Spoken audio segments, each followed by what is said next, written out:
Alors dans cette vidéo, je vais montrer comment se présente ce rangement à puzzle qui permet de ranger un puzzle temporairement quand on n'a pas la place de le laisser ouvert. Hop. Donc là, je vais retirer d'abord les trucs qui étaient à l'intérieur. Alors j'ai gardé la pochette parce que c'est sur la pochette qu'on a le mode d'emploi, au cas où les gens la jetteraient tout de suite. Qu'est-ce que j'ai conservé dedans aussi? Il y avait autre chose. En plus de ces trucs là, on va voir, ça va tout va venir en même temps. Hop. Alors le boudin, je vois, c'est un petit peu dégonflé. Alors on a des trucs comme ça, on en a 6.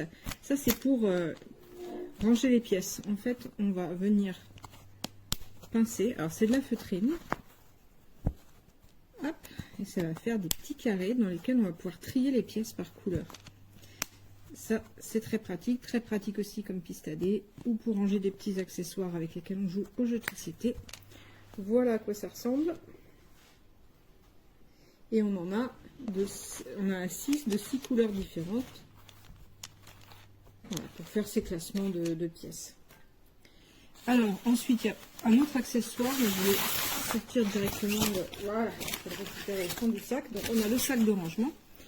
On a la petite pompe. Je m'en suis pas servi, j'ai gonflé directement à la bouche. Et donc on a le rouleau bien fermé avec le boudin qu'on voit ici. Donc le boudin il va servir à maintenir les pièces en place. Et donc on va pouvoir retirer nos scratchs. Hop. Donc on a des systèmes de fixation évidemment parce qu'on ne veut pas qu'il y ait une pièce qui s'échappe. Bon, clairement il ne faudra pas jeter le truc tout ça.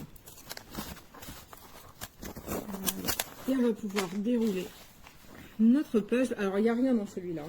Voilà. Et on déroule le puzzle avec les pièces dedans, tout en place normalement. Le boudin qu'on voit au bout en blanc, c'est donc celui qui est gonflé à l'intérieur pour pouvoir tenir en place comme il faut. Et là, on a quelque chose qui est adapté pour les puzzles jusqu'à 1500 pièces ici.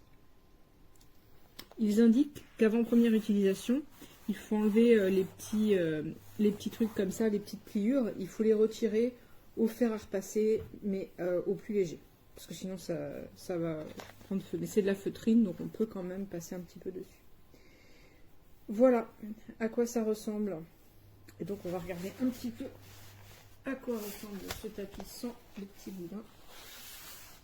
Voilà, au niveau des tailles. Donc, on nous indique bien.